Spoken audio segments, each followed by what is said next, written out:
Magandang araw mga kapatid. Ako po si David ng Mindanao at nambabalik. Ito po ipapakita ko lang mga natago ko na mga gamit na binigay sa akin nung araw. Ito po yung mga lumang talandro na. Ayan po, isang panyo na around 1980s pa. Nakikita naman sa itsura kung gaano nakaluma ang panyo. At ayan, ito po ay nakoleksyon ko nung araw na ibinamana din sa akin ng isang kapatiran natin sa espiritual. At ayan, makikita nyo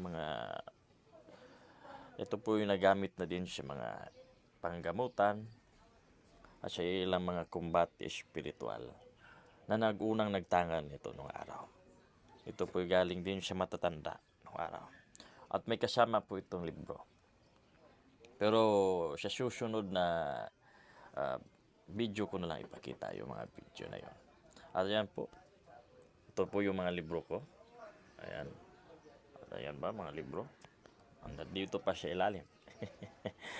At hindi na po ako magtatagal. Ito po yung mga magagandang mga orasyon. Kaso sa sobrang tagal ay lumabo na. Ito po ay 4 na tinatawag na ebangelista. Marcos, Lucas, Mateo at Juan. Ito mababasa natin dito.